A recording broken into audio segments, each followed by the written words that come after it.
중국 경제 산업 투자 이야기하는 차이나 TV 시간입니다. 오늘은 김경환 하나금융투자 신흥국 주식 파트장 연결되어 있습니다. 화상으로 전화로 만나도록 하겠습니다. 안녕하세요. 네, 안녕하십니까, 김경환입니다. 예, 베이징 겨울올림픽이 이번 주까지 진행이 되고 있는 상황인데 네네. 중국 증시는 어떨까? 연초의 흐름 보니까 거의 우리랑 비슷한데요. 급락 이후에 좀 반등이 나오고 옆으로 행보세인데 최근 동향 어떤지 좀 평가해 주세요. 일단 1월 달부터 보면은 중국의 이제 상해 심천으로 불리는 본토 증시가 상대적으로 홍콩보다 좀 부진한 모습을 보였고, 사실은 중국의 이제 코스피라고 할 수 있는 상해 종합 지수나 홍콩의 대형주 중심으로는 사실 반등을 좀 하고 있습니다만, 워낙 그 CATL 같은 배터리나 성장주 뭐 이런 쪽에 급락세가 워낙 강했기 때문에 2월 춘절 연휴 직후에도 시장에서 조금 그 성장주 관련 우려들이 있습니다. 물론 이제 그 이번 주하고 좀 일부 회복은 하고 있습니다만, CATL 같은 친환경 대장주가 이제 30%나 시가총액이 빠지다 보니까 관련해서 좀 우려들이 있습니다. 작년 1월 달에도 중국의 뭐 마오타이라든지 소비주들이 좀 많이 급락했던 적이 있었는데, 그거 관련해서 조금 설명을 좀 드리면, 그 최근에 이제 CATL 포함해서 전체적으로 이제 그 전기차라든지 반도체 장비라든지 또 제약바이오, 바이오테크 이런 쪽에 대표주들이 이제 급락을 좀 했는데요. 저희가 사실 아이러니한 거는 1월 달에 후강통이나 현강통을 통해서 본토를 샀던 외국인들은 일평균 순매수세가 역대 최고를 기록을 하면서 외국인은 이제 조금 로컬 자금과 반대로 가는 그런 모습을 보여서, 저희가 이제 1월 달에 성장주가 빠진 거는 뭐 우리나라도 마찬가지겠습니다만 미국 국채금리 상승이나 실질금리 상승, 또 인플레이션, 러시아 관련 우려 이런 것들이 있을 수 있습니다만, 그건 빌미라고 저희는 판단을 갖고 있고, 중국이 기관 장세가 좀 짧기 때문에, 그러니까 기관의 역사 자체가 많지 않아서 일부 공모펀드나 이 어떤 그 사모펀드들이 특정 테마나 이런 그 업종 성장주에 대한 쏠림 현상이 좀 과할 정도로 뭐 역대 최고 수준까지 밀집된 이후에 각종 이제 내부적인 악재들을 빌미로 급락한 게 원인이라고 좀 판단을 갖고 있고요. 수급적으로 혹은 밸류에이션 측면에서 좀 일부 소화는 했습니다만, 여전히 성장주 관련 불확실성이 1월부터 현재까지의 장세의 좀 모습이 아닌가 이렇게 볼 수 있을 것 같습니다. 네. 중국은 우리랑 좀 궤를 같이 했고요. 지수가 홍콩은 확실히 좀 다르게 흔들렸지만 올라오는 모양새를 나타냈는데, 네네. 성장주가 중국도 많이 빠졌다. 그 이유가 금리 상승은 표면적인 이유고 구조적인, 그럼 뭐 펀드나 기관 투자자들의 구조적 요인이라고 그러셨는데 그 부분 전망 좀 더 해주십시오. 일단 뭐 중국이 조금 그 소위 말해 업종을 좀 바꾸는 로테이션 과정 자체가 과거에 이제 개인들이 할 때랑 다르게 이제 펀드나 이제 이런 기관 장세가 좀 커지면서 좀 더 요란하게 지금 진행되는 경향이 좀 있습니다. 일단은 중국 경기는 작년 6, 7월 정도를 고점으로 실적이나 경기가 좀 떨어지는 가운데, 중국 정부가 좀 자초한 측면도 있지만 작년에 이 규제를 강화하는 분야가 많고 노골적으로 육성했던 친환경이나 이런 특정 분야에 대해서 좀 현지 기관들이 좀 과도하게 쏠린 측면이 좀 있습니다. 그러고 4분기부터 중국의 이 수급 관련 지표들이 악화되는 가운데 이제 대외 악재들이 조금 그 빌미가 됐고요. 최근에 이제 저퍼주들, 그리고 소위 수급이 빈집이라고 볼 수 있는 중국의 뭐 인프라나 농업, 가치주 쪽으로 좀 넘어가는 요인은 있었습니다만, 이게 아무래도 성장주 쪽에 대한 실망감이 좀 더 컸고, 새로 넘어가려는 턴어라운드 업종들은 아직 소비나든지 경기 관련 하락세가 지속이 되다 보니까 좀 로테이션 자체가 좀 애매했던 측면이 있었고요. 두 번째는 12월 10일에 경제공작회의에서 부양책을 올해 선언은 했습니다만, 시장에도 좀 관심이 많았던 것 중에 하나가 작년에 에너지 전환 관련된 부분들, 탄소 배출 관련된 것들, 또 여러 가지 그 탄소 중립 관련된 중국 정부 액션들에 대해서 정책 테마주들이 많이 올랐었는데, 12월 10일에 경제공작회의에서 했던 얘기 중에 그 에너지 집약 산업에 대한 통제, 즉 철강이나 화학이나 이런 에너지 많이 쓰는 산업을 좀 억제하거나 이 전기를 뭐 끊는다든지 등의 조치나, 혹은 석탄 사용에 대해서 지극히 굉장히 극단적으로 인류 쪽으로 규제하는 것들에 대해서 약간 올해는 좀 전환하겠다, 고민을 하면서 조금 더 완만하게 하겠다는 의견을 좀 주면서 최근에 친환경 관련주들의 조정도 이런 것들의 빌미가 됐다고 보고요. 그리고 이제 오늘 방금 10시 반에 이제 중국의 생산자 물가나 소비자 물가 1월 달께 나와서 시장 예상 하회하고, 특히 생산자 물가는 원재료 물가가 올라갔음에도 불구하고 3개월 연속 떨어져서 시장이 좀 오르는 상태이긴 합니다만, 전반적으로 기업들이 체감하는 원재료 가격도 1월 달에 조금 많이 올랐습니다. 뭐 비철 가격이라든지 또 돈을 푼다고 하니까 인프라 관련 건자재나 이런 것들이 좀 오르면서 원재료 가격 상승들도 이걸 이제 떼다가 쓰는 전방 산업이나 테크, 태양광, 신재생 이런 쪽에 좀 부담을 주지 않았나. 그리고 전기차 같은 경우도 워낙 그 최근에 중국의 그 어떤 임금이나 고용 이런 쪽이 좋지 않다 보니까 가격에 좀 민감한 중국의 전기차 수요자들이 혹시라도 이제 가격 인상을 할 경우에 좀 취약하지 않을까, 이런 우려들도 성장주 조정에 좀 빌미가 되지 않았나, 이렇게 판단을 좀 갖고 있습니다.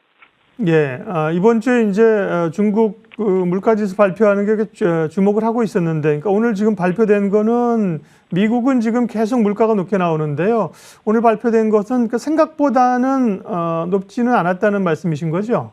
네네, 이게 저희가 좀 네. 사실 굉장히 중요한 지표로 보고 있는 게, 네. 이번 팬데믹 때 더 강화됐습니다만 중국이 이제 세계 공장을 역할을 하는 거고, 미국이 이제 이거를 사다가 쓰는 이제 주로 항상 소비국의 역할을 해왔었는데, 이번에 아시겠지만 글로벌 공급망 좀 어려워지면서 한국이나 이제 중국 같은 국가의 세계 공장 역할이 더 강화됐고 수출이 좋았지 않습니까? 그래서 지난 2년 동안은 중국이 생산자 물가가 상당히 높았고, 특히 작년의 경우는 인플레이션을 좀 수출하는 신호로서 중국의 생산자 물가를 받고, 네. 이걸 떼다 쓰는 주요국들의 물가가 상당히 빠르게 오르고, 역시 이게 이제 금리 상승으로 이어졌었는데, 통상적으로 오늘 발표된 중국의 생산자 물가, 즉 PPI 상승률의 경우는 미국의 국채 금리를 대략 6에서 9개월 정도 뚜렷하게 선행을 하는 모습을 보였는데, 이게 다행히도 지난 10월달 13% 상승 이후에 오늘 이제 9%대까지 계속 4개월 가까이 지금 하락을 했기 때문에, 저희 예상대로라면 이제 미국의 국채 금리도 중국 입장에서 보면은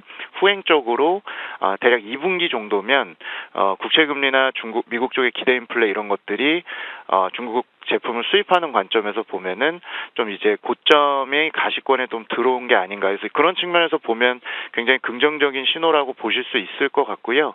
그래서 중국의 생산자 물가가 저희 예상은 1월부터 이제 12월까지 추가적으로 계속 내려가는 방향으로 판단을 좀 갖고 있습니다. 그래서 뭐 이런 측면에서 보면 관련된 이 기업들의 이익은 조금 축소되더라도 전반적인 글로벌 인플레 수출의 역할이 이제 축소돼서 주요국들의 이제 인플레이션 압력이 중국 쪽에서 이제 수입하는 물가나 원재료 상승분을 그대로 받아들였던 부분들은 확실히 좀 완화될 수 있고, 긴축 스탠스 역시도 하반기에 조금 주요국들이 좀 다시 완만해질 수 있는 계기가 되지 않을까. 그래서 중국 물가 하락은 상당히 긍정적인 신호로 보고요. 마지막으로 말씀드리면 요 소비자 물가는 오늘 또 다시 0%대가 나왔습니다.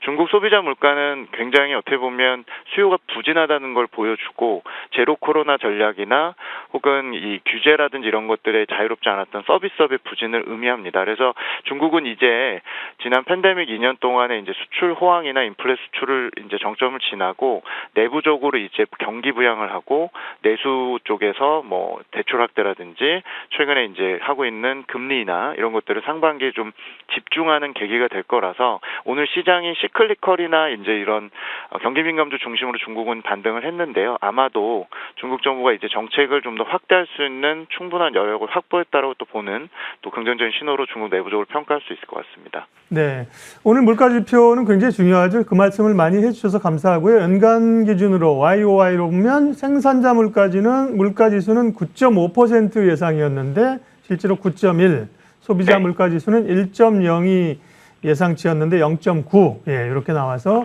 우리 시장에도 도움이 됩니다. 예, 전망하겠습니다. 워낙 사실 지난해 홍콩 증시가 급락했잖아요. 그래서 사실 올라오게 되면 홍콩이 좀 더 빠르게 올 거라고 말씀을 하셨고, 지금 그런 양상이 나오는데, 그러면 이제 중국 증시보다는 홍콩이 더 매력이 있는 건지 하고요. 그다음에 네. 전인대가 좀 아직 시간은 있습니다만 3월입니다만 기대할 게 있을까? 그것도 좀 저희들이 타이틀로 잡았는데 함께 좀 마무리해 주십시오.